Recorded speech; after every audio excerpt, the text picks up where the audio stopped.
आधी रात को लालू प्रसाद यादव और तेजस्वी यादव राबड़ी देवी का 10 सर्कुलर रोड वाला स्थित आवास खाली होने लगा है। अब से ठीक एक महीने पहले लालू प्रसाद यादव और राबड़ी देवी के पटना में 10 सर्कुलर रोड स्थित आवास को खाली करने का आदेश भवन निर्माण विभाग की तरफ से आया था और कल देर रात्रि एक खबर आई कि लालू प्रसाद यादव राबड़ी देवी का ये आवास खाली होने लगा है। सामानों की शिफ्टिंग जो है वो शुरू हो गई है। 39 नंबर हार्डिंग रोड स्थित लालू प्रसाद यादव राबड़ी देवी को एक आवास दिया गया है। हालांकि महुआ बाग में भी एक उनका निजी मकान बन रहा है। कई तरह की चर्चाएं कल देर रात्रि से लगातार जारी है और इस वक्त मैं 10 सर्कुलर रोड स्थित लालू राबड़ी आवास के ठीक बाहर मौजूद हूं और यहां से भी कई गाड़ियों के आने जाने के सिलसिले जो हैं वो लगातार जारी हो चुके हैं।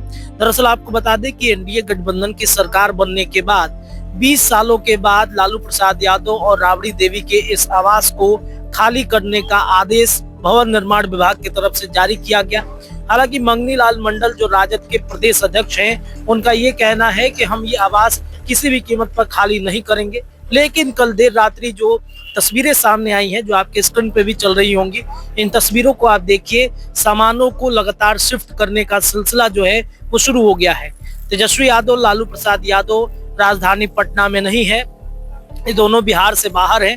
तेजस्वी यादव तो यूरोप की टूर पर है, दुबई की टूर पर है, लेकिन इधर नीतीश कुमार के मंत्री के आदेश पर अब लालू प्रसाद यादव और राबड़ी देवी का जो 10 सर्कुलर नंबर रोड स्थित आवास है उसे खाली करने का निर्देश जारी कर दिया गया है। कल देर रात से ही लगातार सामानों की शिफ्टिंग जो है वो शुरू कर दी गई है। कई सामानों को गोला रोड स्थित आवास पर भेजा जा रहा है। इसके अलावा महुआ बाग में लगातार तेजी से काम हो रहा था, उस काम को भी जल्द से जल्द खत्म करने की भी बातचीत कही जा रही है। और जैसे ही महुआ बाग का वो घर बन जाएगा, लालू प्रसाद यादव, तेजस्वी यादव, राबड़ी देवी, पूरा परिवार, लालू परिवार उस महुआ बाग वाले स्थित आवास पर रहेगा। लेकिन इस वक्त लालू प्रसाद यादव, राबड़ी देवी के आवास पर कोई हलचल नहीं है। कल देर रात से लगातार सामान भेजा जा रहा था। एक आध गाड़ियां हैं वो सुबह सवेरे निकली हैं। आपको बता दें कि 20 साल बाद लालू प्रसाद यादव के सरकारी आवास को खाली करने का निर्देश दिया गया था। 25 नवंबर को बिहार भवन निर्माण विभाग ने ये नोटिस भेजा था। भवन निर्माण विभाग के से जारी आदेश में कहा गया था कि बिहार विधान परिषद के नेता विपक्ष के लिए पटना पुलिस केंद्रीय पुल की आवास संख्या 39 नंबर हार्डिंग रोड प्लॉट किया गया है। सूत्रों के मुताबिक राबड़ी देवी आवास को खाली करने की प्रक्रिया पिछले कुछ दिनों से चल रही है। पूरा सामान धीरे धीरे महुआ बाग और आर्य समाज रोड स्थित आवास पर ले जाया जा रहा है। इस आवास को चरणबद्ध तरीके से खाली किया जाने लगा है। एक महीने पहले लालू यादव के आवास को खाली करने का निर्देश जब आया था तब पूरा लालू परिवार अब एकजुट हो गया था। तो इसमें लगातार कई लोगों के बयान भी आ रहे थे, जिसमें तेज प्रताप यादव ने कहा था कि गिर ही गए, लेकिन इतना नीचे नहीं गिरना था।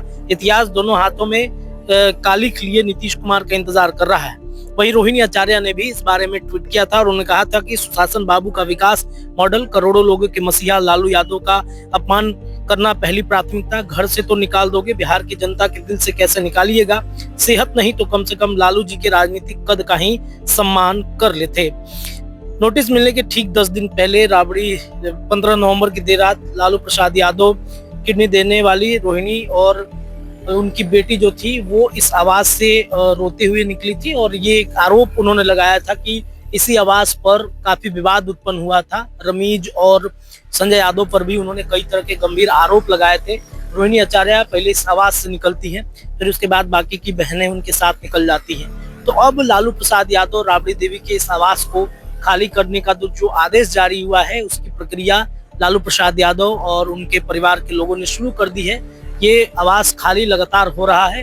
हालांकि कल देर रात्रि कई तस्वीरें सामने आई हैं खाली करने के, लेकिन ये प्रक्रिया पहले से ही जारी था, पहले से ही लगातार खाली कर रहे थे। कल देर रात्रि सामान शिफ्ट करने का जो विजुअल्स है, जो तस्वीरें हैं वो सामने आई हैं।